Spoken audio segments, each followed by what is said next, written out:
비례지만 가능하면 좀 인문학적인 관점에서 그런 기분으로 저도 좀 말을 한번 풀어보도록 하겠습니다.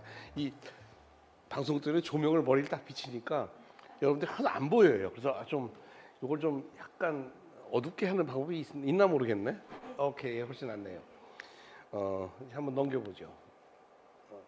요즘 이제 뭐 코로나 때문에 또 로봇이 새로 얘기가 돼요. 그걸 뭐 비대면이라는 얘기를 하죠. 중국에서 지난 3월달에 한참일 때 나왔던 이제 저런 장치인데, 조금 전에 택시 타고 오면서 들었더니 택시 기사님께서 대구는 초기 하도 세게 당해서 지금은 거의 발생 안 한다. 서울 놈들이 문제다. 이제 수도권에 있는 사람들이 말을 잘 안 듣는다. 막 이런 얘기 같죠. 어쨌든 오늘도 숫자 자꾸 늘어나고 있어서 걱정스럽지만 그래도 이렇게 여러분 직접 나와서 뵙고 한 가지 반갑게 생각합니다. 이런 이 내용이 뭐냐면 읽어보면 저기 사우스 코리아라고 돼 있는데 저건 대한민국을 얘기하는 겁니다. 남한이라고 좀 이상하죠. 어쨌든 그 대한민국에 있는 어떤 대학이 있는데 그 대학이랑은 앞으로 같이 연구하지 말자, 협력하지 말자. 왜냐하면 거기서는 킬러 로봇을 만들기 때문이다. 이런 외신 기사가 떴습니다. 여기서 이제 대한민국에 있는 대학이라는 내용을 보면 카이스트, 이제 제가 있는 대학 카이스트를 얘기하는 것이죠. 그리고 아래 터미네이터가 이제 있는 사진이 나와 있습니다. 그래서 저는 사실은 오해로 밝혀졌어요. 저 말이 나오게 된 근본은 한화 테크윈이라는 그 방산 업체가 대전 기반으로 있습니다. 아주 대기업이죠. 한화에서 속한 업체인데 거기랑 카이스트랑 인공지능 연구를 같이 하자라는 협약을 맺었는데 이 방위산 업체랑 카이스트랑 인공지능을 한다고 그러니까 잘못 소개되면서 킬러 로봇을 만드는 게 아니냐 이제 이런 오해를 불러일으킨 거죠. 그래서 그게 아니라 수상문이다라고 이제 얘기를 했던 거죠. 같은 기사입니다. 같은 기사가 다른 신문에 났던 거예요. 다른 신문에도 똑같은 내용이 있는데 그 밑에 보면 뭐 보니까 로봇가 있고 거기 입을 악문 사람이 타고 있고 로봇가 이제 몽둥이를 휘두르고 있죠. 그래서 저걸 보고 얘기를 했죠. 그런데 사실은 이거 누르면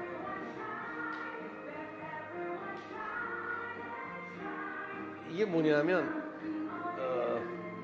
음악이 멋있네요. 평창 올림픽 때 성화 봉송하는 로봇의 장면입니다. 저기서 보면 아까 몽둥이 들고 있었던 것은 몽둥이가 아니라 평창 올림픽 성화였고요.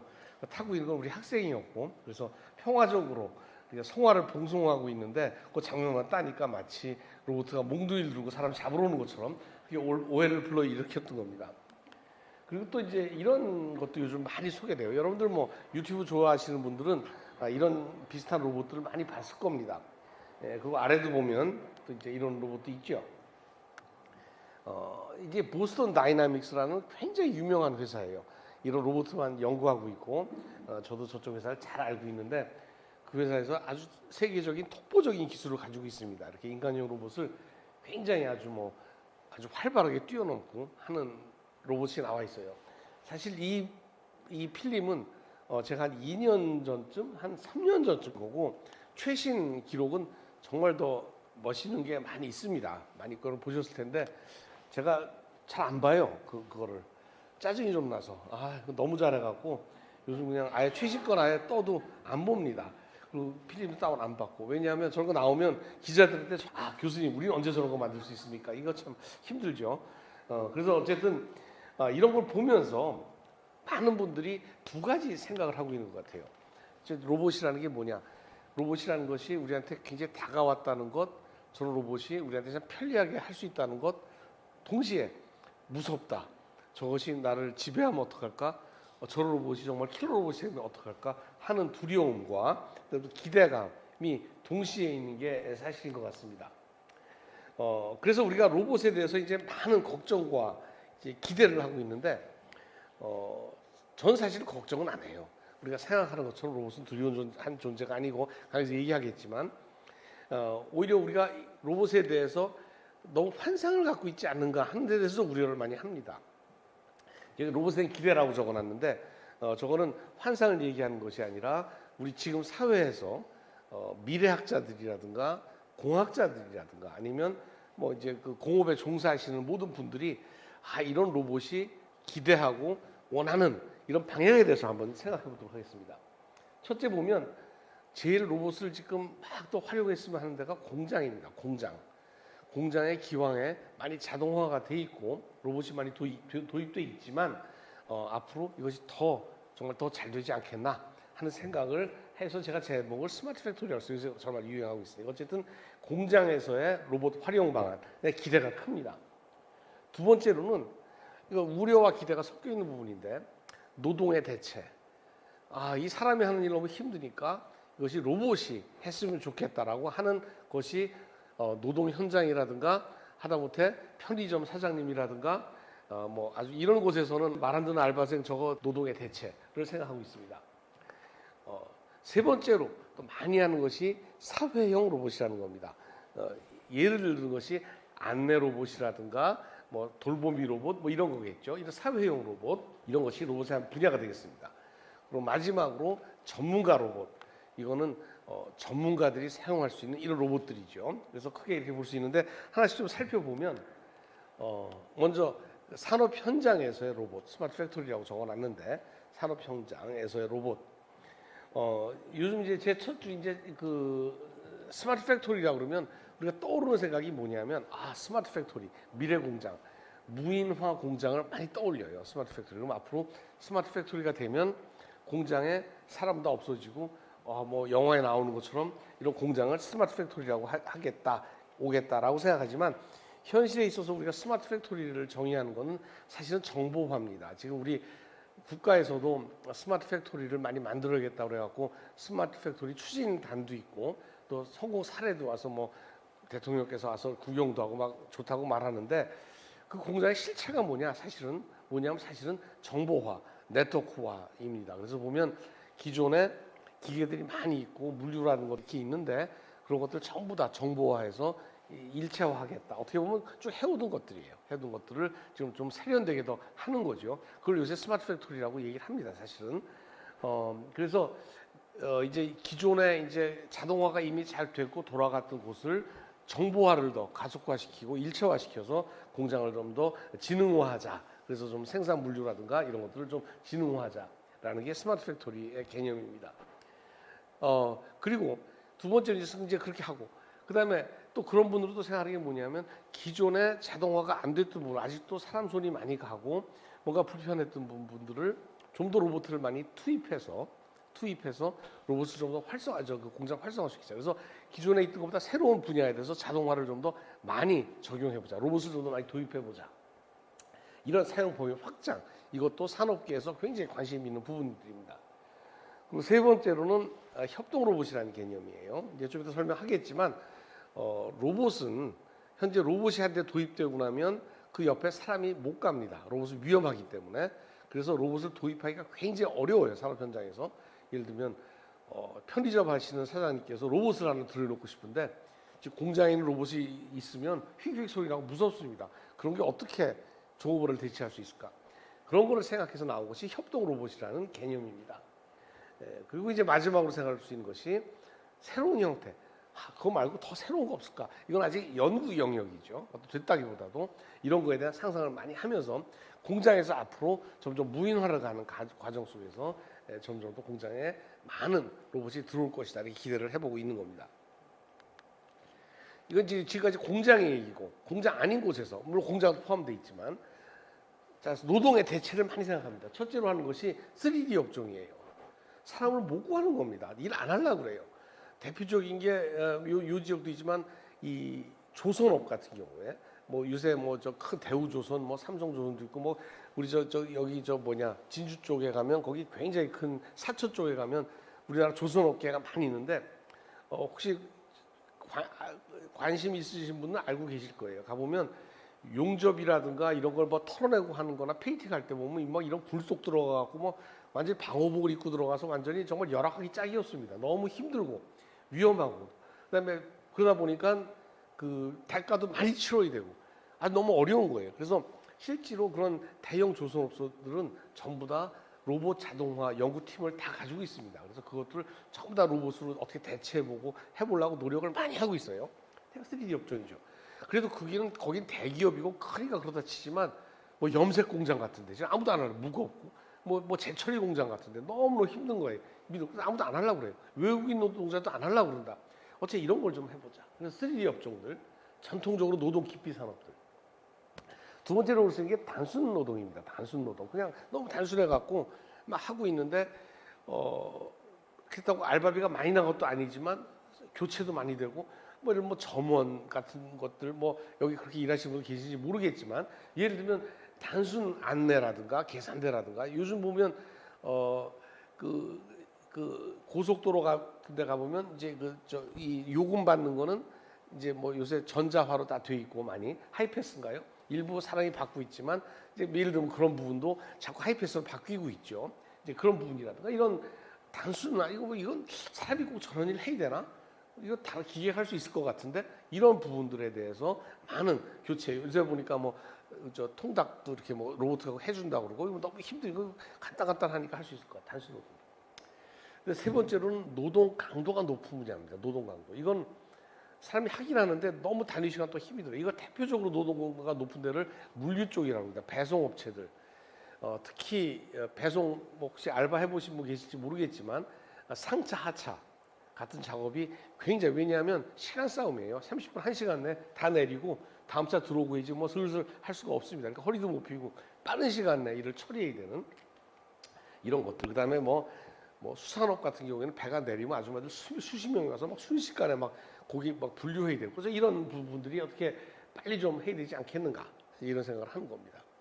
그다음에 요즘 새로 나온 이슈가 이제 대면, 비대면 이제 그 이슈죠. 이런 쪽을 이제 해야 되겠다. 그래서 많이 연구를 하고 있는 겁니다. 그다음에 사회용 로봇. 그다음에 이제 이건 지금까지 한 거는 앞에 거는 공장에서 두 번째 거는 공장 밖인데 아주 힘든 혹은 전통 아주 그 대기업이 아닌 중소규모에서 세 번째는 일반 사회에서 가정에서 하는 얘기입니다. 사회용 로봇이죠. 대표적인 것이 인천공항에 있는 안내 로봇이라든가 그다음에 뭐 그런 것들 연구 많이 하고 있습니다.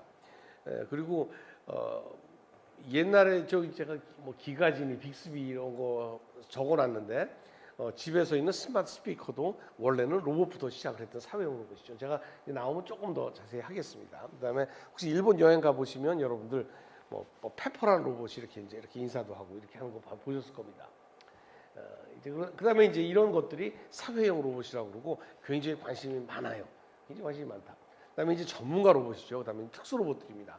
뭐 수술 로봇 같은 것도 있고 요새 나오는 외피 로봇, 입는 로봇 같은 뭐 근력 증강 로봇이라든가 재활 로봇이라든가 뭐 복지 계통의 로봇들 이런 아주 특수 용도로 쓰이는 이런 전문가형 로봇들이 있습니다. 그래서 이 로봇 카테고리들이 쭉 있습니다. 그래서 이런 속에서 우리가 막연히 로봇의 시대가 온다, 로봇 시대가 많이 있지만 그것이 산업 영역에서, 그다음에 우리가 생활 전선에서, 사회에서, 그다음에 특수 분야에서 다 다른 목적과 다른 방법을 가지고 지금 미래 로봇을 그림을 그리고 있는 거죠. 여기 하나 빠진 게 있죠. 제가 판타지는 뺐습니다. 보면 사실 제가 왜 판타지 얘기를 하냐면 로봇을 보는 관점에는 굉장히 여러 가지 관점이 있어요. 로봇 하면 딱 떠올리는 것이 옛날에는 매니퓰레이터를 떠올렸습니다. 로봇 팔 달린 거죠. 뭐 현대자동차에서 말에 조립하는 거. 그걸 우리가 로봇이라고 말하지만 우리는 그걸 매니퓰레이터라고 합니다. 이렇게 움직여 팔이라는 뜻이죠. 이렇게 이런 걸 막 정리해 준다는 뜻이죠. 그래서 매니퓰레이터라고 말하는데 그게 어떻게 보면 로봇 그러면 공장에서 이렇게 있는 팔달 한쪽 팔로 막 움직이는 거 생각하시는 분이 있고 그다음에 좀 현실적으로는 요즘 뭐 청소 로봇이라든가 이런 거를 떠오르시는 분 계시고 또 어떤 분은 뭐 아톰이라든가 하는 판타지를 떠오르는 분이 있고 굉장히 여러 가지가 있는데 지금 제가 이렇게 네 가지로 아주 좀 엄격하다기보다도 현실적으로 구별한 이유는 많은 경우에 판타지하고 첨단 기술하고 종래 기술하고 현재 기술을 뒤섞여 갖고 뭐가 뭔지 몰라요. 그래서 자칫 잘못하면 판타지가 현재 기술로 인식하고 뭐 어떤 거 되는 건 안 되는 걸 인식하고 우리가 생각하는 로봇에서 굉장히 많은 부분이 판타지에 속한 부분이 많습니다. 판타지라는 뜻은 뭐 멋있긴 한데 저게 될까 싶은 이런 것들이 많이 있죠. 제가 판타지 쪽은 얘기하지 않겠습니다. 이 로봇이 많이 관심을 갖게 된 건 계기가 몇 가지가 있어요. 지금 시계를 좀 보면서 할까요? 계기가 많은데 조금 전에 얘기했지만 그 로봇이 굉장히 꽃을 핀 게 80년대 중반에서 90년대 중반 이때입니다. 그때는 자동화라는 게 있어서 오토메이션. 그때는 뭐 요즘은 AI라고 말하지만 그때 자동화라 그러면 뭐 아주 다 그냥 줄쭉쭉 쓰는 시절입니다. 그 즈음에서 모든 대학교에 로봇 공학과라는 게 생기고 메카트로닉스 공학과 그다음에 서울대는 제어 계측 공학과라는 게 신설학과로 생기던 그런 시절이에요. 그때는 수능 전교 1등이 의대 법대 간 게 아니라 서울대 제어 계측과를 갔습니다. 그때 1등이 거기서 나오던 시절입니다. 사실 그 시절에 같은 유능한 인재들이 지금 우리나라 IT 산업을 일으킨 주역들이에요. 사실은 그 당시에 지금 나이가 50대 정도 되는 때에서 거기 전후 왔다 갔다 하는 지금 하는 뭐 다음이니 뭐 네이버니 뭐 했던 모든 뭐 아래 한글이니 우리가 아는 모든 우리 IT계 거물들이 전부 다 그때 그런데 갔던 사람들이다. 그 로봇이 불다가 그때 공장에서만 로봇이 있었는데 그 로봇이 공장 밖으로 나갔으면 좋겠다라고 생각한 게 그 즈음입니다. 그래서 연구를 많이 했는데 사실 로봇이 밖에 나와서 해봤더니 생각보다 잘 안 돼요. 그래서 일본하고 유럽 중심으로 로봇을 뭐 건설 현장에도 넣어보고 뭐 청소하는 데도 넣어보고 그다음에 무슨 큰 전력 설비에도 넣어보고 여러 군데 로봇을 적용해 봤는데 역시 로봇은 공장에서 힘쓰지 로봇을 공장 밖으로 나와서 써보려고 그러니까 생각보다 잘 안 되더라. 그래서 쓴맛을 한번 봤죠. 그러다가 2000년도에 들어와서 뉴 밀레니움이라고 그러죠. 그러면서 전 세계에서 앞으로 인류 사회는 어떻게 변할까라고 많이 예측을 합니다. 그때 크게 방향으로 설정했던 게 그때 우리 21세기를 그때 바이오 센츄리라는 말을 많이 썼어요. 앞으로는 바이오 시대가 온다. 그래서 뭐 이제 앞으로 뭐 인간 영원히 살고 뭐 암도 정복하고 인공 장기가 나와서 무슨 뭐 그때 많이 어떻게 줄기세포로 해서 뭐 이것도 만들고 황 박사도 그때 나왔죠. 해서 뭐 아주 난리를 쳤습니다. 그때 아주 막 하던 그런 시기가 있었는데 그 시기에 각 경제권이라고 말하면 유럽을 하는 EU 경제권이 있고 그다음에 미국으로 하는 북미 경제권 그다음에 사실 또 우리가 가깝지만 어렵고 한 일본이 하나의 독립적인 기술 경제권으로 인정받습니다. 이렇게 3대 기술 경제권에서 각각 전부 다 미래 기술에 대한 예측을 해요. 해서 미래 청사진을 그리는데 그래서 미래는 뭐 디스플레이가 잘 될 것이다. 뭐 바이오에 뭐가 잘 될 것이다. 쭉 하는데 거기 하나씩 붙은 게 뭐냐면 그때는 인공지능이라는 말이 별로 없었습니다. 로봇이라는 말이 있었습니다. 지능 로봇이 한 축이 될 것이다라는 것이 전부 다 그 미래 21세기를 끌어갈 기술의 항목 중에 포함되어 있었고 우리나라도 2000년도 초에 10대 성장 동력, 신성장 동력이라는 걸 발표합니다. 21세기를 맞이해서 10대 신성장 동력, 영어로 New Growth Engine. 이제 우리가 앞으로 이런 걸 키워야겠다. 그래서 반도체, 디스플레이 뭐 쭉 나오는데 9번째로 나왔던 것이 지능 로봇이었습니다. 그래서 전 그 세계적으로 지능 로봇 붐이 다시 불어요. 불면서 이제 앞으로 지능 로봇이 온다고 그랬는데 그러면서 그때는 창업을 하거나 상장을 할 때 뭐 로봇자라든가 이런 거 붙으면 주가가 뭐 10배 뛰었어요. 그래서 AI 붙으면 뛰었듯이. 그래갖고 그때 뭐 뿐만 아니라 그때 세계적으로 21세기 들어가면서 세계적으로 이 소위 닷컴 시대가 옵니다. 기억나죠? 무슨 닷컴점만 붙으면 막 주가가 12배 뛰던 그 닷컴 시대, IT 시대가 도래하면서 로봇도 편승해서 엄청난 닷컴 시대를 맞이했다가 불과 3년 만에 닷컴 버블이라는 게 나오죠. 그래서 이제 2000년대 7년, 5년 초반 지나가면서 이제 닷컴이 이제 저물게 됩니다. 근데 어쨌든 그럼에도 불구하고 이제 뉴 그로스 엔진으로 이제 지능 로봇이 선택되면서 우리나라에서도 2004년도인가요? 3년도인가요? 그때 앞으로 10년, 15년 내에 1가구 1로봇 시대가 온다라고 거대하게 발표를 해요. 1가구 1로봇 시대. 아마 들어보셨을 겁니다. 그게 15년 전에 나왔던 얘기예요. 15년 전에 뭐라고 그랬냐면 15년 후가 되면 기업체를 독려해서 앞으로 1가구 1로봇 세대가 오고 우리가 산업용 로봇은 선진국에 뒤졌지만 앞으로 지능 로봇은 선진국을 앞서가야겠다. 앞으로 퍼스트 무버가 되자. 그래서 대대적으로 이제 그 앞으로 미래 로봇에 대해서 투자를 합니다. 그래서 이제 앞으로 일가구 일 로봇 시대가 올 테니까 열심히. 그래서 5년쯤 지나다가 이제 어이구, 야, 이 전화가 오네. 잠깐만요. 그럴 수도 있는 거죠. 어이구야, 이거 좀 이렇게 해놓고 나중에 연락하겠다고 해놓고 됐습니다. 진동으로 또 바꿔놓고 여러분 진동으로 바꿔놓으세요. 여러분들도 깜빡했네. 했는데 막상 한 4, 5년 지나서 그 이제 발표된 뚜껑을 열어봤더니 뭐가 나왔냐면 이렇게 또 비슷하게 생겼어. 딱 이거 드롭박스로 요만큼 이렇게 생겼고 이 바퀴가 달려서 왔다 갔다 하고 팔 달려서 이렇게 팔도 막 움직이고 눈이 깜빡깜빡하는 이렇게 뭐 스크린 같은 거 달려 있거나 하고 말 달려 있고 막 이러고 뭐 이렇게 하고 막 그래요. 다 그래. 그런 게 한 10대쯤 왔어요. 각 회사마다. 뭐냐 그러더니 이게 일가구 일 로봇 홈서비스 로봇이다. 그런 거예요. 그러니까 뭐 그 사람들이 어리둥절했죠. 이게 뭐야? 그리고 이제 막 보급을 해서 뭐 유치원에도 갖다 놓고 몇 개도 갖다 놓고 막 했어요. 했는데 뭐 몇 달도 안 돼 다 퇴출당했죠. 다 쓸모가 없다고 생각한 거예요. 이거 뭐지? 뭐 그러다가 이제 전부 다 뭐 이리 와 저리 와 뭐 이러니까 오는데 할 줄 아는 게 아무것도 없는 거예요, 사실은. 그래서 좀 실망하면서 사실은 로봇부에 한번 닷컴 버블 꺼지고 함께 꺼진 적이 있었습니다. 그러다가 이제 여기서 이제로 오는 거예요. 7, 8년 됐네 벌써요. 어느 아마존이라는 회사에서 알죠? 아마존이라는 회사.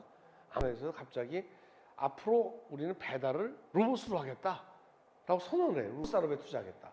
그러면서 드론으로 뭐 한다는 둥 밑도 끝도 없이 막 그걸 합니다. 그러면서 그 키바라는 굉장히 유명한 물류 회사를 인수를 해요. 그래서 우리는 이제 이 뭐 배달하고 하는 이런 소프트웨어 회사가 아니라 우리는 로봇으로 하는 첨단 기술을 하겠다라고 이제 발표합니다. 그러면서 이제 그러면서 드론 회사도 하면서 드론으로 배달하겠다고 하고 그 비슷한 시기에 소프트뱅크라고 아시죠? 이제 그 손정희 우리 손마사요시 선생이 하시는 소프트뱅크에서도 똑같은 미래는 로봇의 시대다. 그래서 알데바란이라는 제가 저쪽 CEO도 잘 압니다. 같이 학술 활동했던 분인데 불란서 분인데 그분 회사를 1억 달러에 인수를 해요. 조그만 회사였는데 지금 1,000억 정도를 주고 인수를 합니다. 그러면서 대대적으로 이제 엔지니어를 모집해 갖고 이제 우리가 일가구 1로봇 시대를 아주 지능인 로봇을 만들겠다. 그래갖고 야심차게 발표를 해요.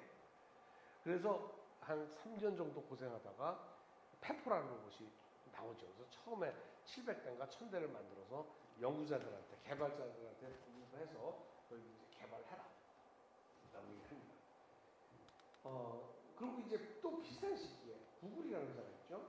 구글이라는 회사에서 앤디 루빈이라는 사람이 있는데 그 사람이 안드로이드 담당 수석 부회장이었어요. 앤디 루빈 아주 유명한 사람입니다. 뭐 우리 그 책도 있고 이러한 중에 처음에 삼성전자 가서 안드로이드 제안했더니 거기서 뭐 우습게 알고 필요 없다고 구글 갔더니 구글에서 알아주고 자기가 썼다 뭐 이렇게 얘기를 해서 아주 유명해진 사람이에요. 어쨌든 앤디 루빈이라는 사람인데 저랑 개인적인 친분이 있습니다. 그래서 이제 저랑 연락도 하고 하는 분인데 그분이 우리 실험실 와서 저랑 하룻밤 자기면서 얘기하고 제가 구글 본사 가서 또 얘기도 하는 거예요. 그래서 그 당시에 이제 어떤 회사를 인수하고 앞으로 로봇 방향이 어떻게 될까 많이 얘기를 했던 분입니다. 그래서 그분이 2013년도 말인가 로봇 회사를 8개를 인수해요. 인수하면 전부 다 그때 당시에도 본인 우리가 얘기해 물류 쪽을 염두에 두면서 관련 기술 물류 회사를 8개 인수합니다. 그 중에 제일 유명하게 알려졌던 것이 저기 보스턴 다이내믹스예요. 아까 첫 필름에서 막 뛰어다니는 거 보셨었죠? 그게 미국에서 나르파에서 군사 예산이죠. 그걸 통해서 한 20년 동안 지분 투자를 하고 지원을 해서 만들어진 이 로봇인데 그 회사를 구글에서 다른 분야의 로봇 사업 부분만을 따서 구글에서 인수합니다. 굉장히 큰 사건이죠. 그래서 드디어 구글이 소프트웨어 회사에서 로봇 회사로 바뀐다는 아주 큰 사인을 준 겁니다. 그리고 이제 사실 그거랑 관계없이 전통적으로 일본의 토요타라는 회사하고 혼다라는 회사에서는 생활 지원 로봇을 계속 연구하고 있어요. 생활 지원 로봇. 그래서 주로 했던 것이 노약자라든가 이제 신체가 좀 이제 활동이 어려워지게 된 이런 분들을 위한 이런 이제 생활 지원 로봇들을 연구를 많이 하고 미래에는 고령화 사회에 대비해서 이제 굉장히 그런 수요가 커질 거고 니즈가 있을 거라고 예측을 한 겁니다. 그래서 이제 그 재활, 이제 간병 로봇이라든가 이런 걸 비롯한 이제 그 노약자를 위한 고령화 사회를 위한 이런 걸 연구를 많이 하고 그분들이 그렇게 생각하게 되는 데는 이 일본의 그 특수성 좀 관계가 있다고 해요.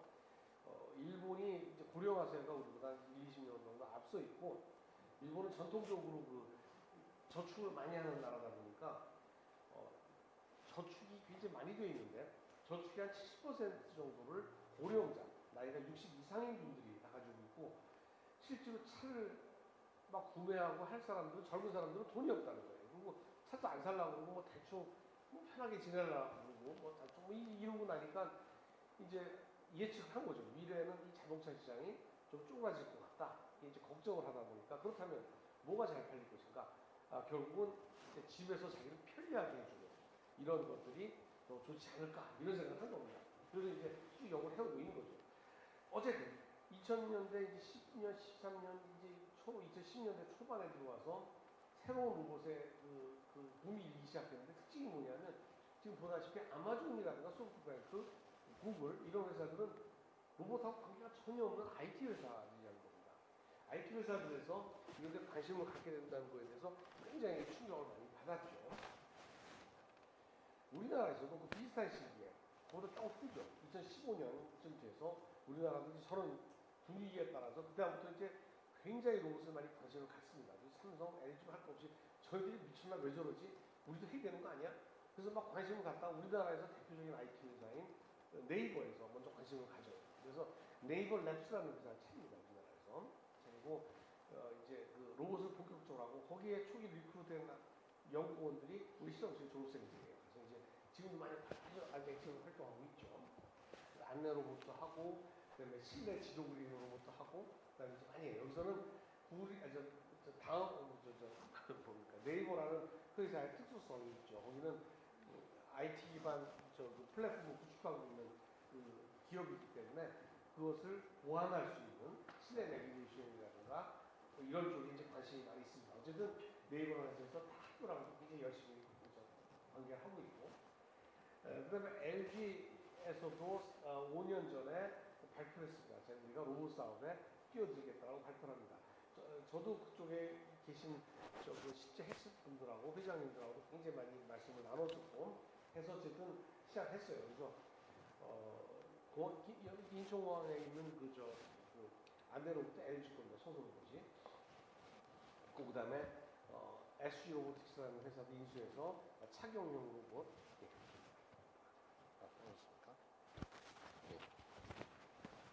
이 착용용 로봇 또 이제 이제 시작을 했고, 그다음에 현대도 마찬가지고, 현대도 근력 증강 로봇 쪽에 관심이 많이 있고 해서 이제 연구를 하고 있고, 그다음에 뭐 큐렉소라는 회사도 저것도 현대 쪽이랑 중공업이랑 관계에 있고 왔다 갔다 하다 지금 아마 저게 애경인가 어디가 있다는 것 같은데 어쨌든 간에 의료 그 수술용 척추 수술 로봇 같은 것도 이제 하고 있고, 어쨌든 이 뭐 삼성 같은 경우에도 제가 이제 그쪽 관여하고 있지만 대외적으로 알려져 있지 않지만 내부적으로는 굉장히 활발하게 연구팀이 움직이고 있습니다.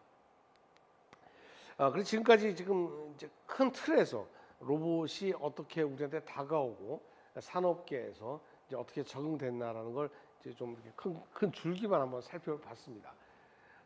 여러분들의 이해를 돕기 위한 거고요. 지금 오늘 이제 그럼 구체적으로 우리 주변에 어떤 로봇들이 이제 저게 형태화돼서 나타났나 하는 좀 살펴보도록 하죠. 제가 인텔리전트 로봇이라고 적어놨는데 지능형 로봇이죠. 제가 산업용 로봇에 대해서 이제 뭐 얘기하고 이제 지능형 로봇에 대해서 주로 얘기를 하겠습니다. 요즘 얘기가 되고 있으니까. 아까 말한 홈 서비스 로봇, 가정에서 도와줄 수 있는 로봇도 하나의 로봇 종류일 겁니다. 그다음에 메디칼 로봇, 병원에서의 로봇 우리가 생각할 수 있죠. 그다음에 군사용 로봇, 디펜스 주로 이제 전쟁터에 쓰일 수 있는 로봇이겠죠. 그다음에 위험 환경에서 할 수 있는 위험 환경 대응 로봇도 있고요. 그다음에 엔터테인먼트 로봇이라고 되어 있는데 저거는 교육용, 연구용, 그다음에 오락용. 그게 사실 차이가 별로 없어요. 어쨌든 갖고 놀다 보면 그게 애들 교육이 되는 거고 하니까 어쨌든 교육용, 연구용 이걸 통틀어서 에듀테인먼트 혹은 엔터테인먼트라고 얘기하겠습니다.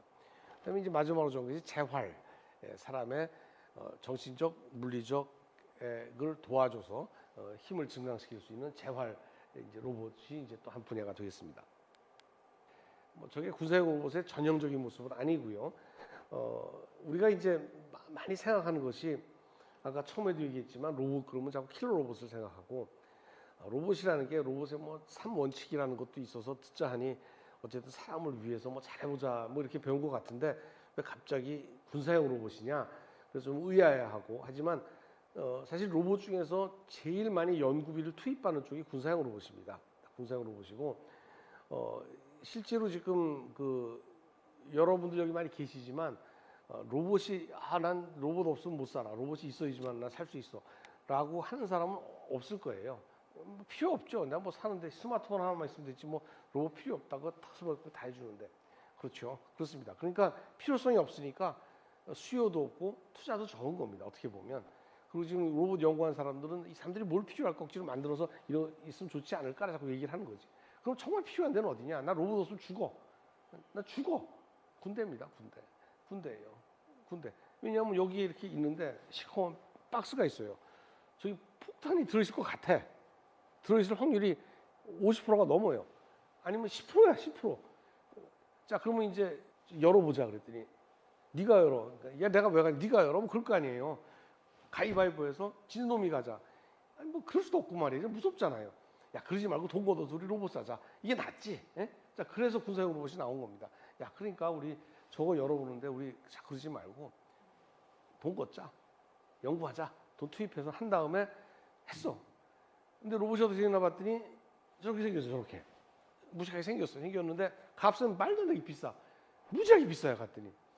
또 저게 또 잘하냐? 잘하지도 못해요. 뭐 리모컨 갖고 뭐 애들 장난감처럼 이렇게 하고 카메라 뒤집어 쓰고 뭐 덜덜 떨면서 전둥 마는 둥 뭐 한 소대가 들러붙어 앉아가고 저거 막 조종하고 엄청 불편해요. 비싸고.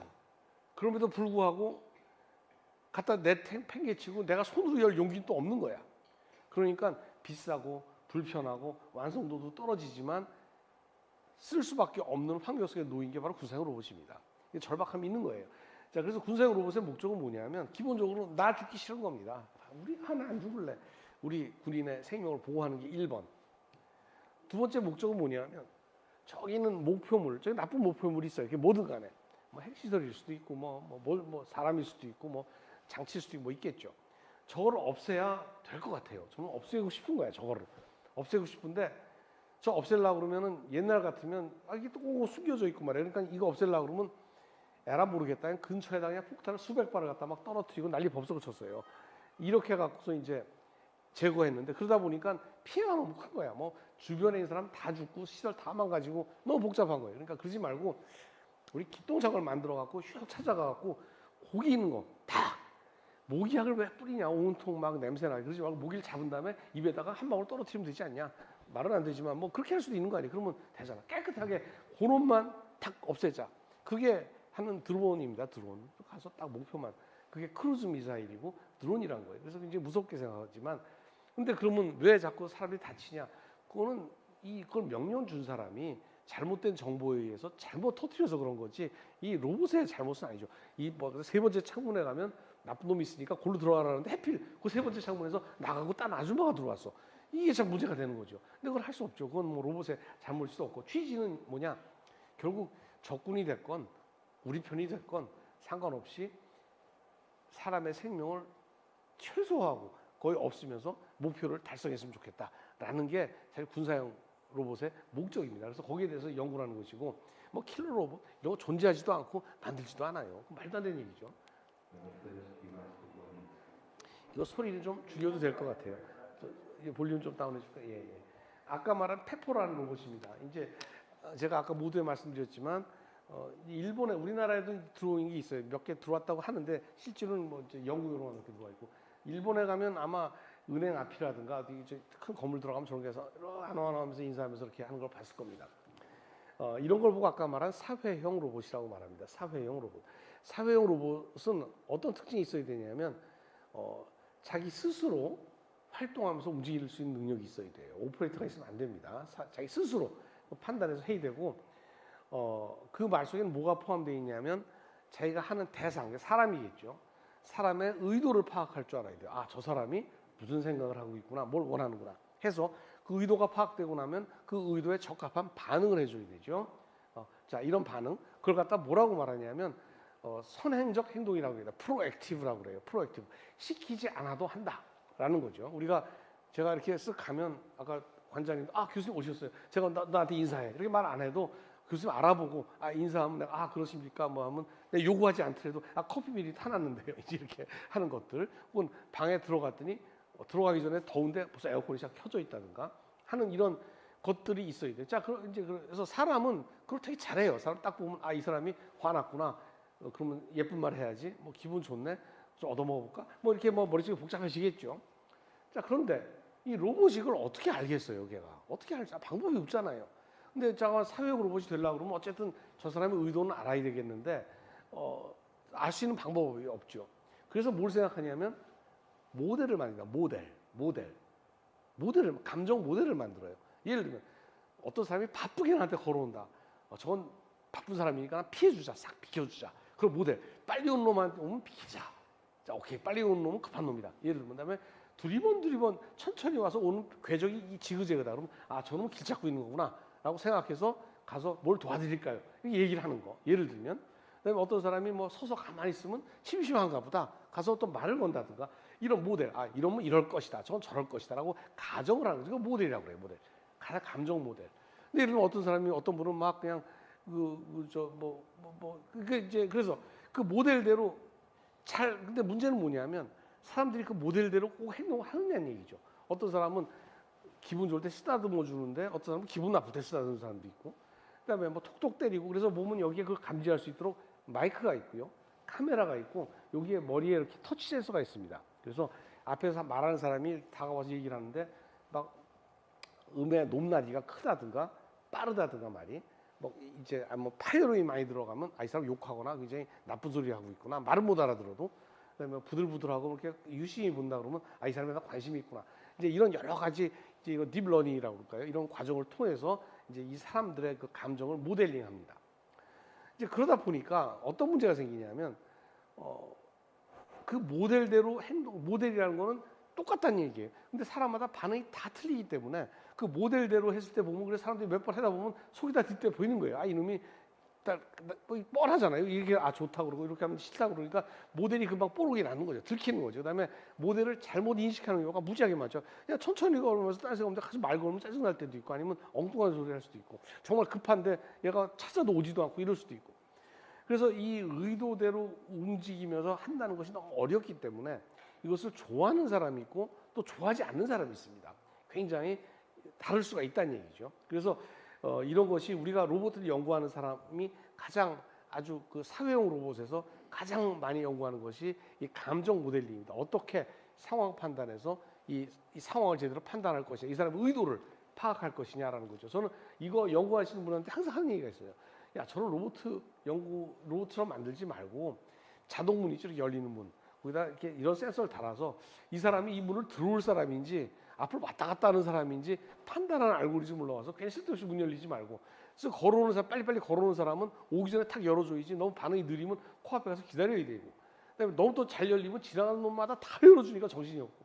자, 그럼 거기서 이 사람들의 행동 패턴을 보고 이게 들어올 사람인지 아닌지. 그런데 재밌는 거는 만약 거기 사람이 서서 문을 열어주는 도어맨이 있다고 생각합니다. 그 사람은 정확히 알아요. 들어올 사람이 지나간 사람인지, 앞에서 전화통 들고 왔다 갔다 하는 사람인지, 저기서 오는 사람은 딱 알아요. 느낌 보고. 걸음새 느낌이 있어요. 저는 들어올 놈, 이놈 들어오다 휙 꺾여 지나갈 놈, 이렇게 지나갈 놈, 아니면 알아봤죠. 사람 알아요.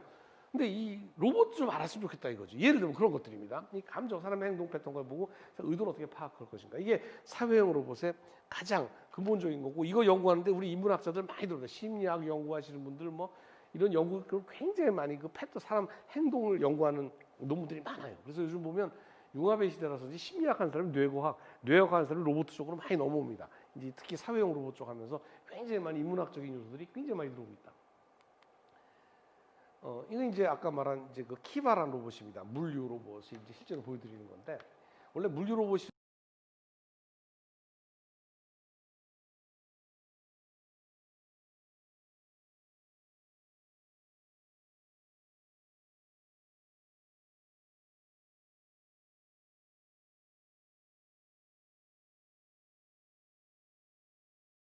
저기 사람을 위한 곳, 사람 가면 다칩니다. 저기는 로봇만이 있는 곳이죠. 로봇을 위한 공간이라고 얘기를 해요.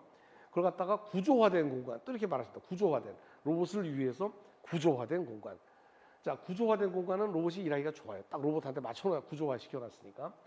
자, 그러면 그렇지 않은 공간을 뭐라 그러냐면 구조화되지 않은 공간이라고 합니다. Unstructured environment.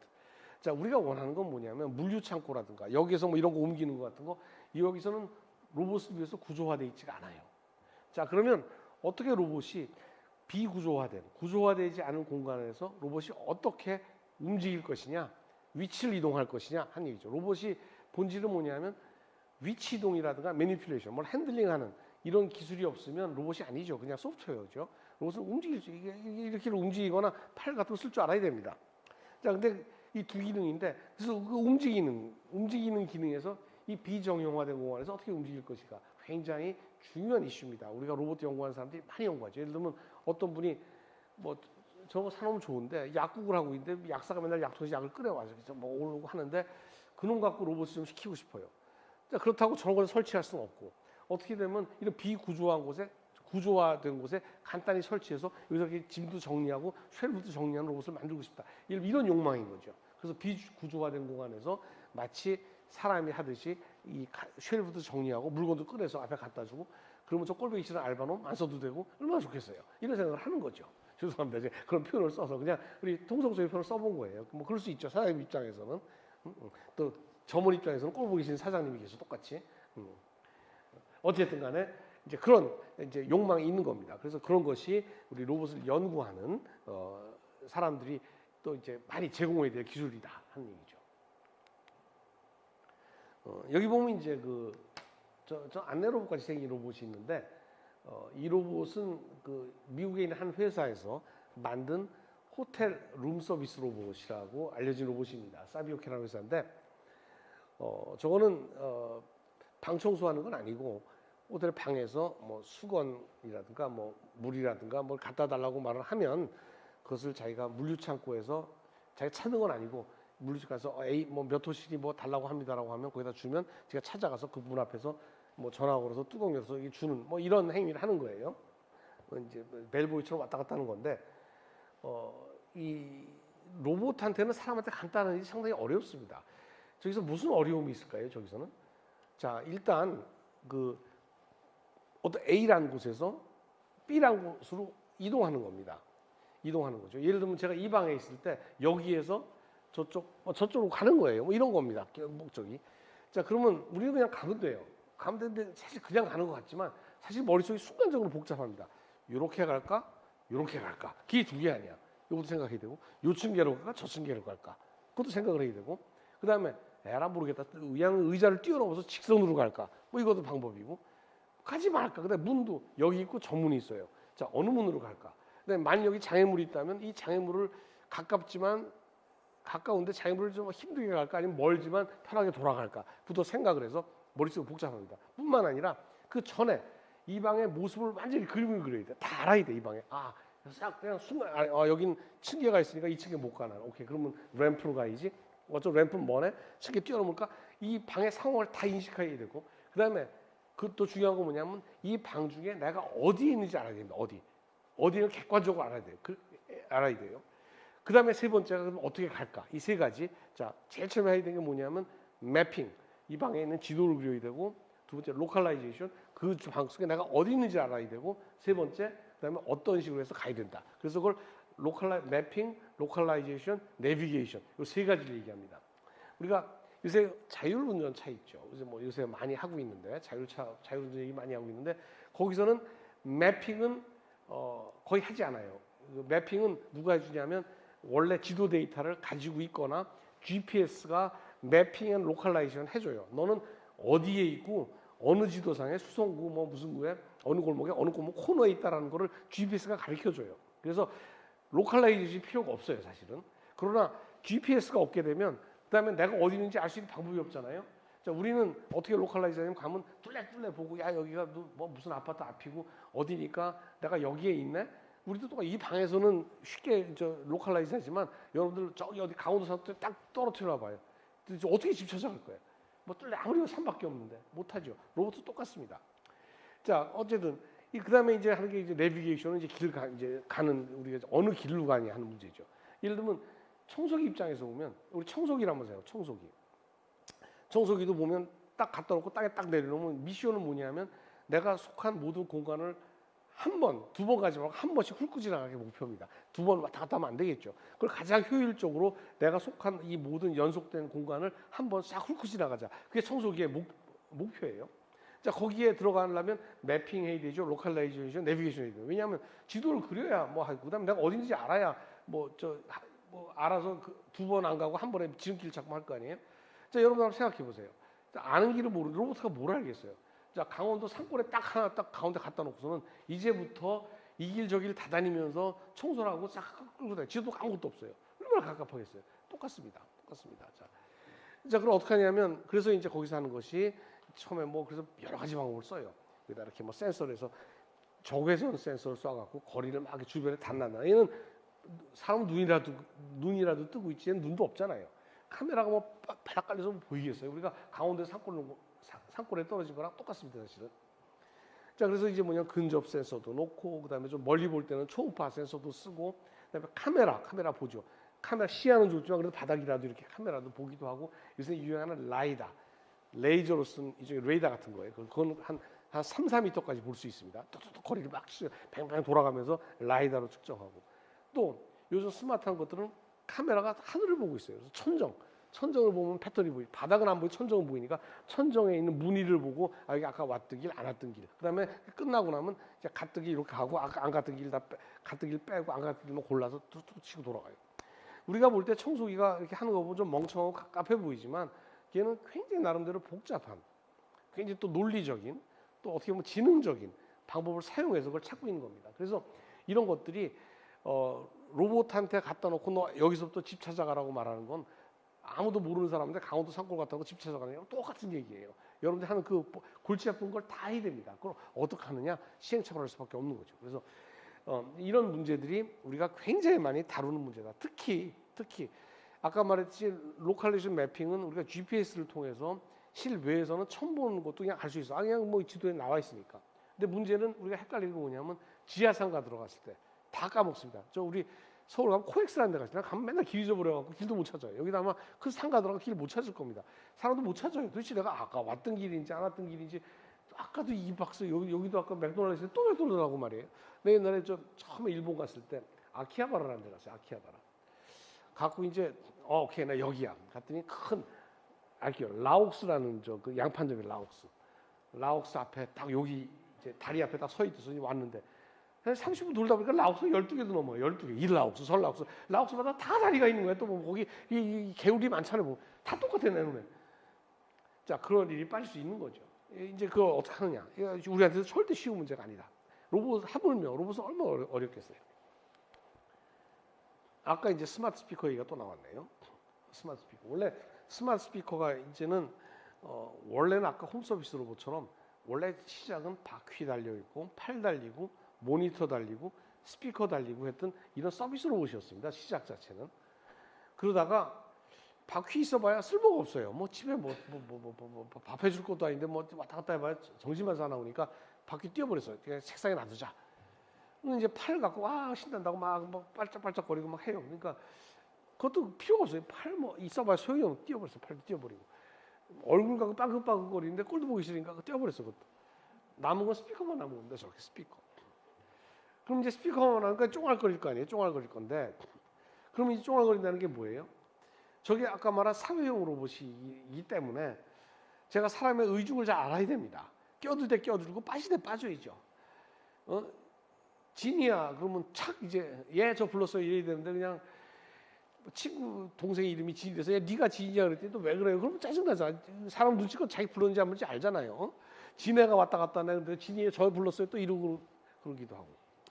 그다음에 어떨 때는 뭐 찾아달라고 그러는데 잘 못 찾고 헤매고 돌아다니고 있고 그럴 때도 있고.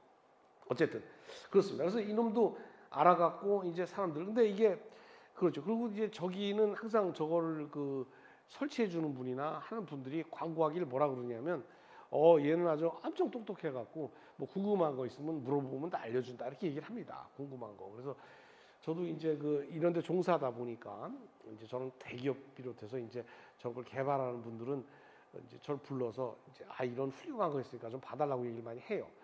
그러면 이제 똑같이 물어봅니다. 얘가 아주 뭐 아무거나 물어보시라고 뭐 다 잘하니까 다 물어보면 이게 뭐 미국에 뭐 왓슨이랑 연결돼 있고 다 데이터베이스 되기 때문에 똑똑하다고 그래요.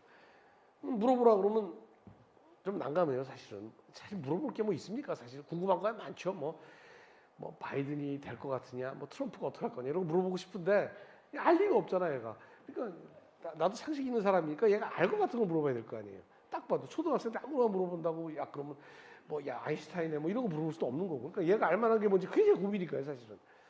생각이 별로 안 나요. 그러니까 물어보는 게 내일 날씨가 어떠니? 뭐 이런 거 물어보는 겁니다. 이제 쓸데없는 거죠, 한마디로.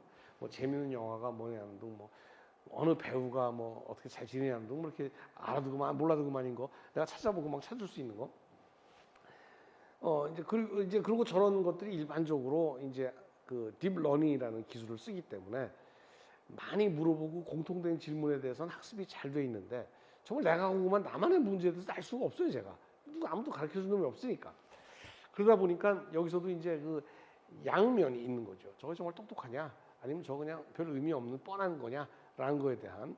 그다음에 저게 정말 지능이 있느냐? 제가 말을 말대꾸로 하는데 저놈이 알고 하는 말대꾸냐? 그냥 괜히 짓거리는 거냐?부터 시작해서 연출된 거냐 아니냐?부터 시작을 해서 굉장히 많은 질문들이 내재되는 게 사실입니다.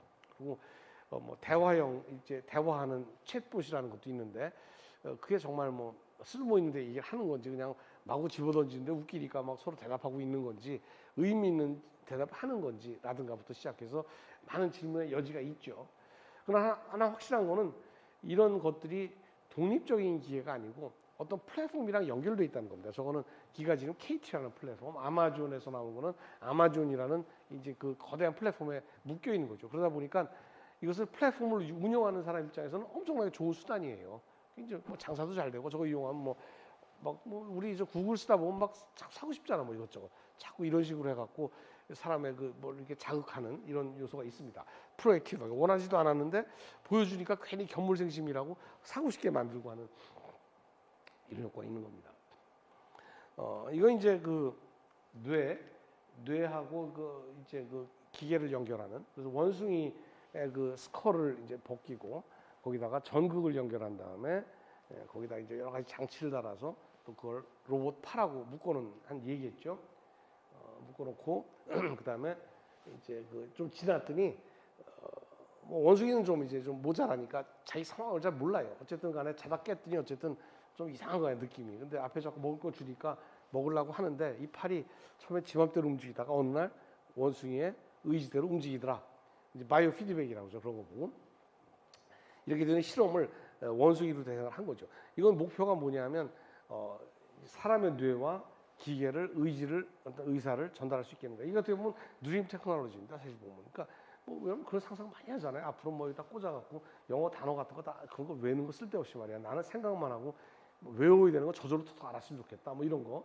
뭐 상상만 하면 전화가 걸렸으면 좋겠다라든가 뭐 이런 상상을 구현하는 건데 이거는 너무 이런 방법은 아직은 너무 침습적이라고 그래요. 뭐 사람을 너무 많이 해치는 거죠. 그러니까 뭐 누구도 저거 뭐 빵 먹는데 팔 쓰기 싫다고 머리 뚜껑 열고 있다 저기 쭉 꽂을 사람 아무도 없을 겁니다. 그냥 웬만하면 집어 먹지. 그럴 거예요. 자, 그래서 이제 한데 그 현실적인 부분에 있어서는 저렇게 하질 않고 현실적으로는 우리가 지금 저런 요구가 지금 핸드폰 어디다 아까 핸드폰 있죠. 우리가 이제 여기서 보면 두 가지 있어요. 브레인, 머신 인터페이스란 말이 있는데 브레인이란 말은 이제 컴퓨터란 말로 할 수가 있고 그다음에 브레인이라는 거 휴먼이라고 볼 수 있죠. 휴먼 컴퓨터 인터페이스, HCI란 말 많이 들어봤을 겁니다. HRI, 휴먼 로봇 인터페이스. 어떻게 사람하고 이 컴퓨터랑 어떻게 상호작용 인터페이스라는 건 뭐냐면 의사를 주고받는 겁니다. 서로 이렇게 통신하는 거예요. 자, 그러면 인터페이스란 말이 왜 쓰이냐면 우리 여기 있는 제 관장님하고 제가 인터페이스 한다고 말 안 하죠. 그냥 대화하는 거죠. 왜냐하면 같은 종류니까, 같은 인간이니까 서로 같은 수단, 말이라는 수단, 귀라는 수단, 표정이라는 수단, 뭐 감촉, 터치 이런 수단으로 서로 하기 때문에 인터페이스란 말 안 써요. 그냥 연결된 거죠. 우리는 같은 인터페이스라는 건 서로 다른 종류끼리 어떻게 상호작용하는 게 인터페이스입니다. 자, 그러면 난 인간이고 얘는 컴퓨터예요. 자, 이거 어떻게 인터페이스 하느냐? 제일 많이 쓰는 방법은 키패드하고 키보드하고 마우스죠. 마우스로 내가 의사를 전달하고 얘는 모니터로 나한테 보여주고 스피커로 나한테 전달해주고 하면서 이제 서로 이제 의사를 전달하면서 일을 시키는 거죠. 그러다가 이게 너무 불편한 거예요. 키보드 누르고 다니까. 오늘 잡스라는 사람이 뚝 나타나갖고 이런 걸 발명한 거예요. 뭐 한 번 터치하고 두 번 터치하고 벌리기 이런 걸 통해서 내가 얘한테 의사를 전달하면 거기에 맞는 행위를 얘가 해주는 거죠. 자, 그래서 그걸 갖다 뭐라고 그러냐면 HCI라고 합니다. HCI라는 거는 인문학에서 특히 디자인하거나 그 하는 미디어 쪽에서는 굉장히 중요한 이슈입니다. 그러니까 HCI는 뭐로 발전하느냐면 기계를 편리하게 사용하게 하는 방법, 얼고노믹 디자인이라든가 키를 어디다 붙이면 좋을까? 여기다 이를 키를 이렇게 해주는 게 네모난 게 좋은지 어떻게든지 이 기계하고나 사람하고 내 몸처럼 움직이게 하는 이런 기술들. 미디어 쪽에서는 굉장히 중요한, 특히 인문학 쪽에서 굉장히 중요한 영역입니다. 어떻게 사람의 의사를 자연스럽게 표명할까? 그러다 보니까 요즘 나오는 연구들이 이걸 좀 사람처럼 만들고 싶은 거예요. 그러니까 여기다 음성 인식 집어서 말로 하고 얼굴 보여줘서 얼굴 인식하고 표정 인식하고 뭐 지문 찍고 뭐 이렇게 함으로써 어쨌든 얘가 점점 더 인터페이스가 사람처럼 되게 인터페이스하는 기술들을 계속 연구하고 있고 그래서 편리하게 되면 될수록 뭐 화면도 대화면으로 점점 커져서 뭐 플립돼서 만들면 좋다, 옆으로 피는 게 좋다, 뭐 없는 게 좋다부터 해서 키패드 있는 게 좋네, 없는 게 좋네 계속 연구하는 것들이 이 서로 다른 기종끼리 어떻게 인터페이스하는 문제가 겹치는 겁니다. 이거 아까 거 계속 아까 그 HCI 중에 이제 사람한테 이제 연결한 거예요. 그래서 이 로봇팔이 이제 다음에 보면 그 어떤 여성분의 그 뇌에다 칩을 받고 이제 그분이 상상만으로 자기가 이제 그 음료수를 먹는 이제 드시는 이제 이런 걸 이제 한 겁니다. 이분이 2012년인데 꽤 오래됐죠. 지금도 계속 연구하고 있습니다. 이제 하고 있는데 사실 이게 시사하는 바가 이제 커요. 우리가 이 행위를 보면서 저분이 이제 행복하게 웃습니다. 웃는데 이런 겁니다. 이제 우리가 어떤 이유, 나이가 들어서건 혹은 선천적이고 됐건 이제 몸을 전혀 움직이지 못하게 돼서 남의 도움을 받을 수밖에 없으면 예를 들면 음식도 누가 먹여줘야 되고 화장실 갈 때도 누가 뒤 처리를 또 해줘야 되고 씻을 때도 누가 이제 다 씻겨줘야 되고 이제 하는 이렇게 되면 이건희 선생인가요? 그분 굉장히 부자셔갖고 도우미 아줌마 12명이 앉아서 다 도와준다고 해도 행복하겠는가 하는 거죠. 왜냐하면 그건 인간의 디그니티, 존엄하고 관계된 문제니까. 예를 들면 누가 나의 입을 벌리고 밥을 넣고 빼가지고 가래를 빼주고 하는 거, 물 먹여주고 장사, 그것이 내가 갖고 있는 인간으로서의 어떻게 보면 디그니티가 손상된다고 보는 거죠. 그거를 로봇한테 시켜서 힘들더라도 10분을 노력하고 막 이렇게 해서라도 내 의지로 남 깨우지 않고 물을 한 컵 먹는다는 거는 나에 대한 존엄에 엄청 상승된다고 보는 겁니다. 그래서 그 일을 해줄 수 있는 것이 로봇일 것이다 이렇게 보고 있는 거고 실증적으로 많이 되고 있고 선생님도 앞에 계시지만 사실 남의 도움을 받는다는 것과 제 의지로 한다는 건 하늘하고 땅 차이라고만 생각될 거라고 생각합니다. 그래서 될 수 있으면 남의 도움을 받지 않고 내 힘으로도 할 수 있다는 걸 조건을 갖춘다는 것이 그걸 필요하신 분한테는 우리가 생각하는 것보다 훨씬 큰 가치를 갖는다 하는 거죠. 그게 로봇이 돕는 그 아까 말한 웰페어라든가 복지라든가 그다음에 리해빌리테이션 그런 능력을 키워주는 거에 로봇의 굉장히 큰 역할이라고 생각합니다. 남의 도움 없이 내 의지로 내 힘으로 모든 걸 해결할 수 있게 하는 기반을 제공한다라는 것이 로봇이 갖고 있는 굉장히 큰 가치라고 생각합니다.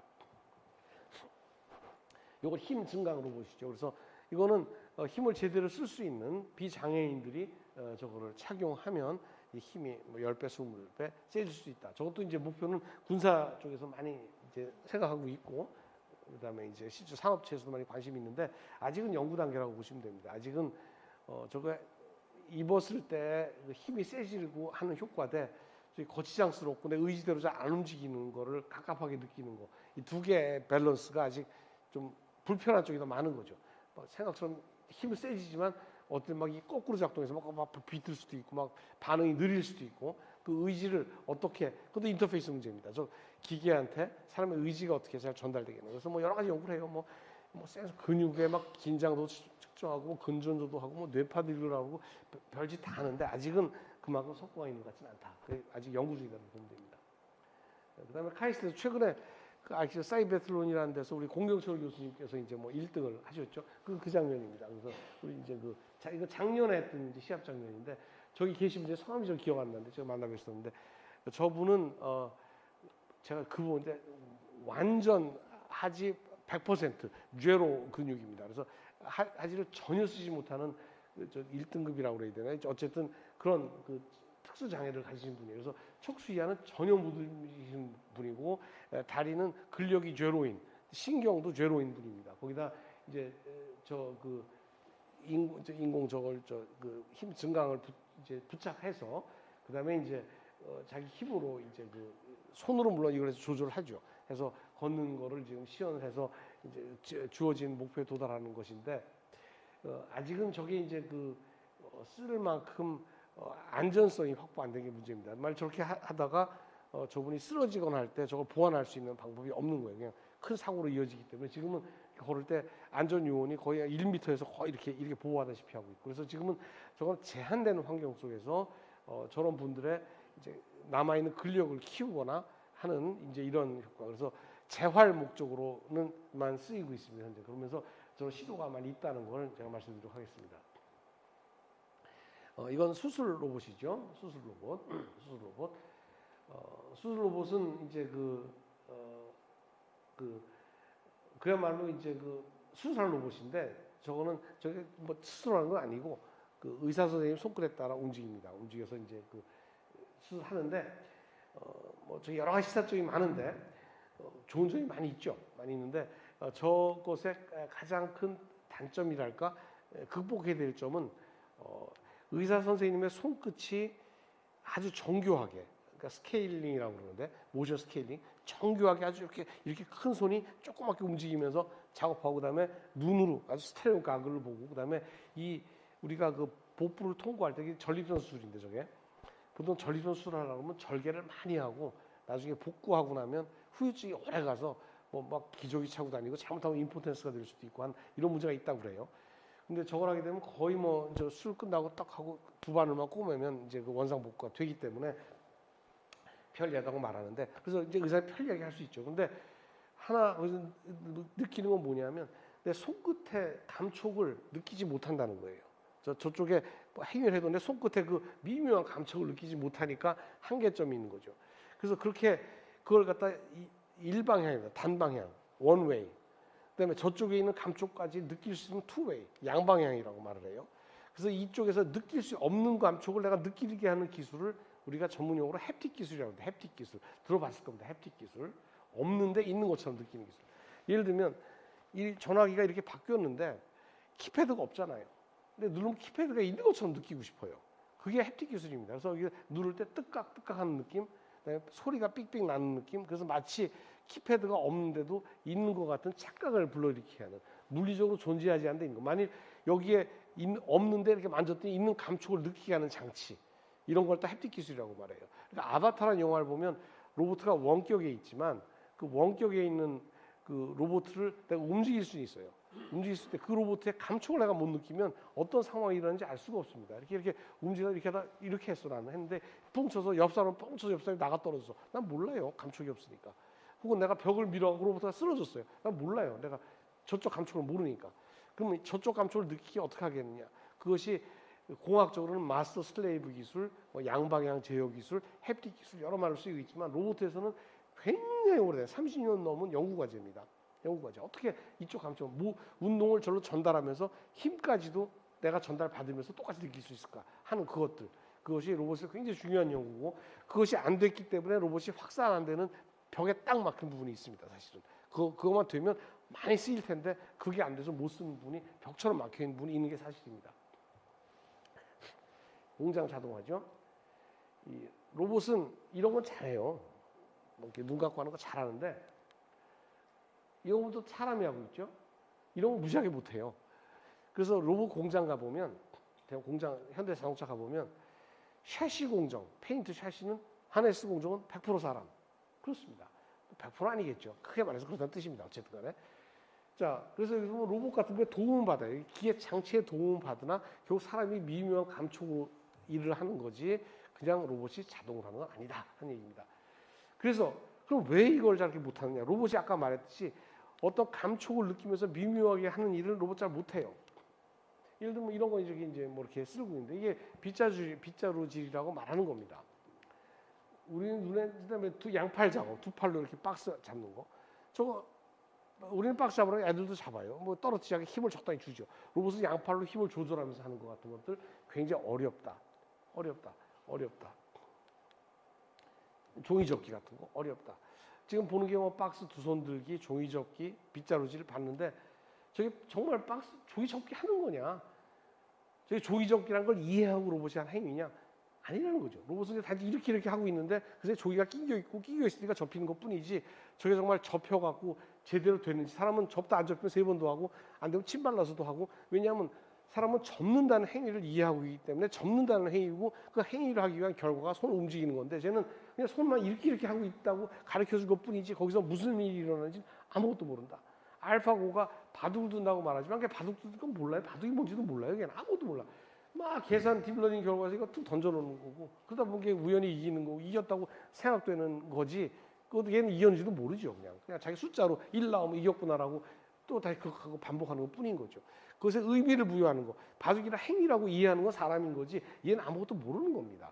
이게 종이접기처럼 보이는 우리가 휴보 로봇이 걸어간다고 말하지만 걸어가는 게 다리를 뭐 이렇게 들어서 이렇게 놓고 하다 보니까 쓰러지지 않고 가니까 걷는 거지 사람은 걷는다는 행위는요 그냥 걷는 거예요. 로봇 걷느라고 뭐냐면 다리 내놓고 무게 이동시킨 다음에 이들 들고 무게 앞으로 이동하면서 앞으로 가고 이렇게 걷는 사람이 아무도 없습니다. 밀면 안 쓰러지려다 보니까 다리 일로 가는 것이고 해서 걷는 거지. 다시 말해서 인공지능이 여기 이건 했더니 이건 고양이다 알아마시다고 칩시다. 우리 고양이라는 걸 고양이니까 고양이라고 그러는 거지. 걔는 고양이는 뭔지 몰라요. 캣 그냥 이런 거 고양이라고 말하는 거지 고양이의 본질을 모릅니다. 캣데스 고양이의 본질을 보고 고양이라고 그러는 게 아니라 그냥 자기는 막 수억 개의 사진을 보고 그중에 하나 골라서 이게 고양이라고 CAT라는 라벨을 갖다 붙인 거지 고양이라는 건 본질 이해 못한다는 거죠. 그게 인공지능하고 사람의 근본 차이점인 겁니다. 이것도 마찬가지죠. 이런 걸 너무 힘들어하죠. 제가 앞으로 정확히 5분 내에 강의를 끝내겠습니다. 기부가 돼서 1시간도 더 하고 싶은데 질문도 조금 받아야 되고 저도 또 기차를 표를 끊어놓은 게 있고 밥도 먹어야 되고 그래서 이제 좀 딱 시간 맞춰서 끊도록 하겠습니다. 아까 협동으로 보여 그래서 이제 나온 것이 아까 공장에서는 로봇이 전용 공간이 필요하고 저 도입이 못 된다고 그랬는데 그리고 아까 말한 종이접기도 나오고 해서 그렇다면 협동 로봇이라는 개념이 나오는데 그건 뭐냐면 로봇과 사람이 공간을 공유하자는 겁니다. 공간을 공유하자. 그게 협동 로봇의 개념입니다. 그래서 뭐냐면 사람 로봇 이 둘이 섞여 있어도 된다. 지금 산업용 로봇은 큰일 납니다. 그래야 이런 게 돼야 종이접기도 하고 로봇이 공장 밖으로 반발짝이라도 나와서 좀 더 다양한 일을 할 수 있지 않겠는가 하는 것이 협동 로봇이라는 개념이에요. 그래서 보면 이렇게 커피 또 있어 보니까 닭도 튀긴다고 그러고 이런 것들을 이렇게 하고 있는 거죠. 제가 이제 쭉 넘어가서 이제 결론 쪽으로 가면서 얘기하겠습니다. 자, 지금까지 로봇을 이제 제가 오늘 그랬죠. 좀 인문학적으로 강의를 하겠다고. 그래서 인문학적 강의가 됐나 그런데? 선생님. 왜냐면 기술 얘기를 하나도 안 했잖아, 내가. 우리가 상식적으로 겪는 얘기를 위주로 했기 때문에 기술 얘기 호락 뛰어넘은 겁니다. 우리가 로봇 그러면 이제 지능형 로봇이라고 얘기를 한다면 도대체 뭐를 로봇이라고 규정하겠는가? 이 컵이 이게 로봇이냐? 청소기가 있고 청소 로봇이 있는데 이놈 왜 청소기고 왜 청소 로봇이냐? 뭐가 로봇이냐라고 한번 정리를 한번 해보죠. 로봇이라 그러면 첫째로 아까 말했듯이 움직임이 있어야 된다. 움직임이 없는 건 로봇이 아니다. 그냥 소프트웨어다. 움직임이 있어요. 움직임이란 걸 굉장히 넓게 해석해 봅시다. 움직임이란 건 이렇게 이동하는 거 움직임이죠. 핸들링하는 거 움직임입니다. 그럼 카메라 있으면 셔터를 누르는 행위 그것도 움직임이죠. 그러니까 모빌리티라는 걸 넓게 광의로 해석하면 어떤 행위를 통해서 어떤 작동을 통해서 물리적인 실질적인 결과를 촉발시킬 수 있는 행위를 전부 다 모빌리티라고 포괄적으로 표현해 봅시다. 로봇은 그런 능력이 있다. 뭔가 결과를 낼 수 있는 행위를 할 수 있는 것. 그것이 물리적으로 움직이는 거, 팔다리, 뭐 카메라라면 셔터 누르는 거, 자동차라고 말하면 뭐 가속 페달 밟는 거 이런 거 다 모빌리티라고 얘기를 하죠. 자, 오토노미란 건 뭐냐면 뭐 이걸 AI라고 말해도 좋고 자율성, 뭐 아까 말한 선행성, 프로액티브 어떻게 표현해도 상관없습니다.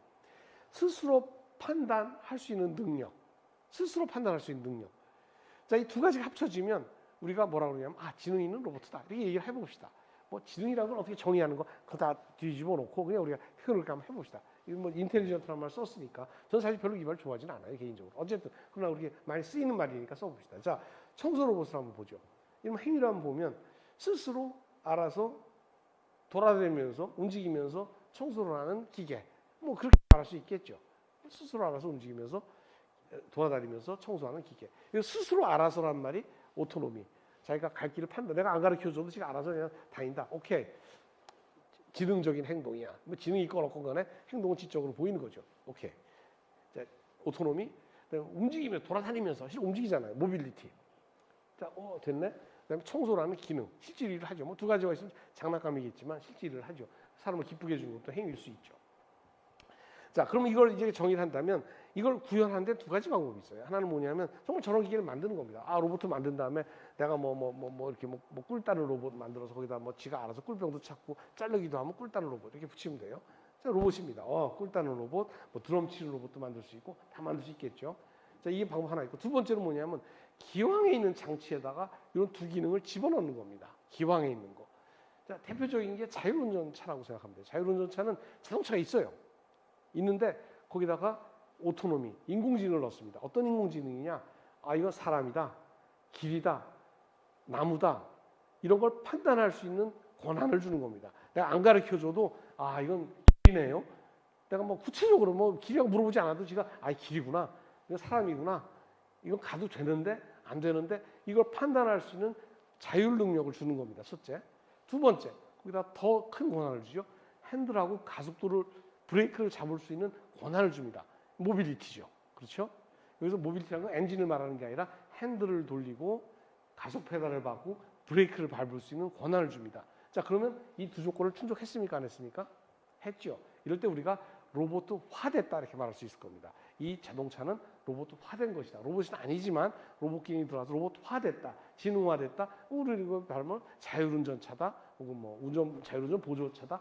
표현을 뭐 하더라도 기본적으로는 저런 것이 들어가 있다는 겁니다. 그런데 여기서 우리가 조심해야 될 부분이 있어요. 우리가 갖고 있는 그 자율성과 운동성에 대한 하나의 딜레마가 있다는 겁니다. 딜레마. 이 자율성이라는 뜻은 뭐냐면 우리가 자율성, 여기 학부형님들 계시지만 자율성, 우리가 뭘 자녀들한테 너 지쳤다, 네가 자율적으로 이제 공부해봐라, 자율적으로 공부해봐라, 다 그렇게 말을 해요. 거기서 자율적이라는 건 무슨 뜻이겠어요? 공부 열심히 하란 말이지, 안 시켜도. 어? 네가 내 뜻을 헤아려 갖고 묻지 않아도 네가 스스로 열심히 공부해 갖고, 공부 열심히 한다고 끝나는 게 아니에요. 1등을 해야지. 공부 열심히 해도 꼴등하면 소용없잖아요. 1등을 하고 1등해도 소용없어요. 서울대까지 붙어야지. 그게 내가 말한 자율적으로 공부해라를 함축해서 한 말 딱 그렇게 하는 겁니다. 내 뜻을 헤아려서 알아서 성취를 해라. 내 뜻에 꼭 맞게 나를 즐겁게 만들어줘라. 그게 자율성이에요.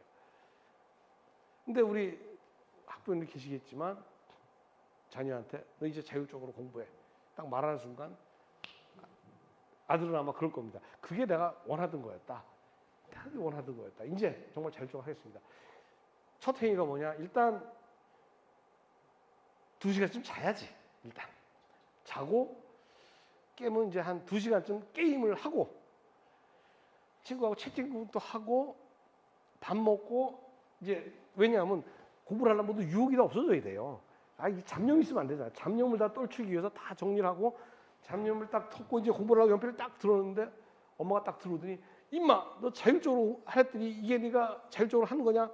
야단치는 순간 스트레스 레벨이 쫙 올라가겠죠? 연필 딱 놓고 다시 스트레스 풀기 시작하는 겁니다. 또 이 자율이라는 게 위험한 거예요. 자율이 내 뜻대로 되면 무지하게 해피한데 잘 안 될 경우에는 엄청나게 짜증난다. 로봇 똑같습니다. 똑같다. 자율적으로 하라고 그랬는데 말귀 못 알아듣고 내 뜻대로 되면 좋아요. 좋은데 거꾸로 가면 짜증납니다. 여러분들 한 예로 들어서 이렇게 음성 인식 같은 거로 해갖고 내비게이션 한번 하다가 한번 짜증난 적 무지하게 많을 겁니다. 뭐 처음에 좋아서 어디 가자, 뭐 아트센터 달 가자 그랬더니 뭐 달랫집 나오고, 달랫집이 아니라면 달랫집 아니라는 집 없는데요. 그러고 뭐 다 꺼버리고 손으로 누르는 게 빠르지. 난 가끔 파워포인트나 워드 작업하다가 이렇게 막 자동적으로 딱 구성이 잘 되는데 한번 헷갈리고 나면 막 다 지워지고 난리법석 나. 어떻게 될지 모르겠어요. 내 뜻대로 갈 때는 좋은데 꼬일 때는 엄청나게 복잡해진다. 그래서 이 자율성의 딜레마입니다.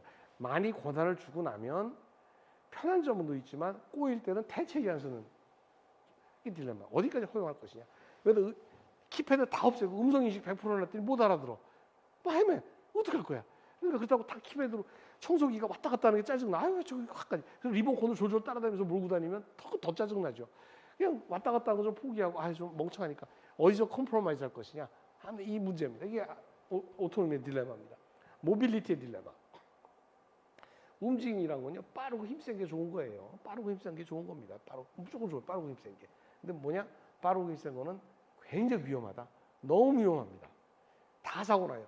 왜 여러분들이 쓰는 안내 로봇, 청소 로봇, 그다음에 장난감 로봇 이것들이 힘이 없고 비실비실한지 알아요? 빨랐다 다 사고 칩니다. 다 사람 치고 난리가 나요. 청소기 빠르게 했다 병 깨고 뭐 유리 깨고 난리가 납니다. 비실비실하니까 쳐도 괜찮고 애도 울리고 말이지 그냥 저기서 휘감고 슈트에서 불 내고 큰일 납니다. 힘 비실비실하게 만들어놔야 돼요. 다 힘센 거 위험합니다. 힘세게 왜 하고 싶지 않겠어요. 자, 그냥 로봇 갖다 번쩍번쩍 짐 들는 로봇 갖다 놓고 싶은데 그거 벽 다 깨먹습니다. 갖다 놓으면 뻑뻑뻑 뚫고 다니고 못해요. 자, 어디까지 할 것이냐. 편리함과 위험함을 어디까지 감수할 것이냐.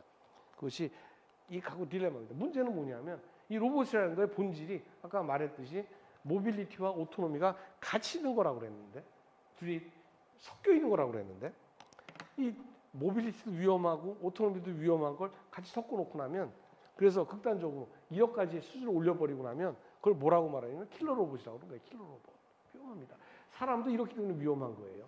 사람은 엄청난 영향력과 엄청난 자율성이 있기 때문에 김정은도 나올 수 있는 거고 히틀러도 나올 수 있는 겁니다. 원자폭탄 맞아서 인류를 멸망시킬 수도 있고.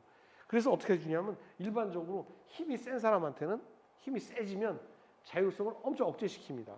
그것이 국회고 법이고 이런 걸 통해서 그 힘을 발휘 못하도록 굉장히 억제했죠. 내가 자동차를 타게 되면 마음대로 못해요. 빨간불에 서야 되고 파란불에 가야지.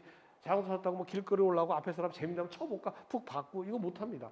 룰 지켜야죠. 힘이 센 만큼 엄청 힘을 억제해야지. 힘이 하나도 없다. 힘이 하나도 없다. 이불 뒤집어 쓰고 방 안에 있다. 칼 들고 뭐 이불 찌르라 뭐라 그 뭐라서 하나도 없어요. 이거는 뭐 아무 의미가 없으니까. 게임 아무 상관도 없습니다. 거기서 100명을 죽여도 뭐라고 안 그렇습니다. 문제는 되게 합쳐졌을 때 너무 위험하다. 그래서 이걸 어떻게 컴프로마이즈 할 것이냐. 실제로 그러다 보니까 정말 힘세고 똑똑하고 못 만들어요. 만들 수가 없어요. 너무 위험하니까. 그럼 결국 컴프로마이즈 할 수밖에 없습니다. 어느 정도 선에서. 그래서 지금 이런 것들, 이런 그래요. 엔터테인먼트라는 게 다 뭐냐면 이 청소 로봇이라는 게 정말 유일하게 현재 혼자 스스로 먹고 자고 인간 생활 속에서 생존하고 있는 이런 로봇이에요. 정말 안 쫓겨나고 잘 있잖아요. 집에 귀염받으면서. 그럼 얘가 생존 전략이 뭐겠습니까? 어떻게 인간한테 안 쫓겨나고 여기 있는 거 여기 힘도 비실비실 똑똑하지도 않아요. 너무 똑똑해갖고는 청소 안 하고 퍼져 있어. 왜 안 하니 그랬더니 뭐 깨끗한데 뭘 합니까?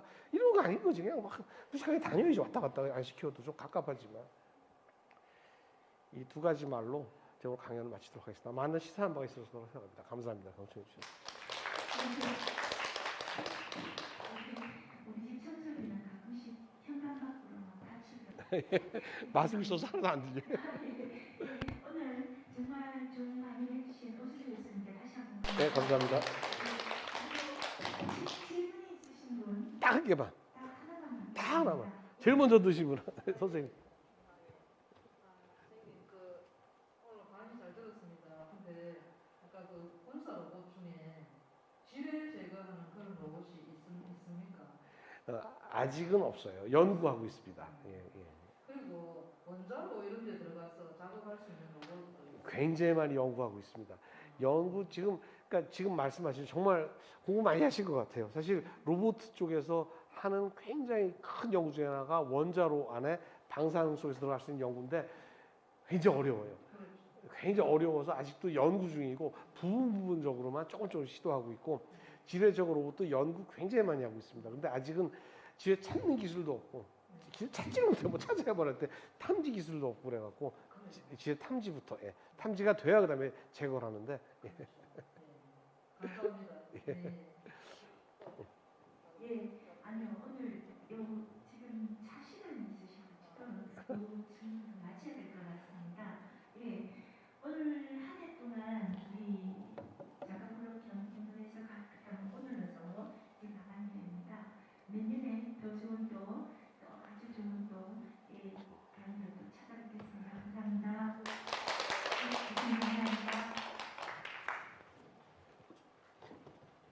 뭐 그래도 몇 분 안 계셨지만 즐거운 강의였습니다. 네, 수고하셨습니다.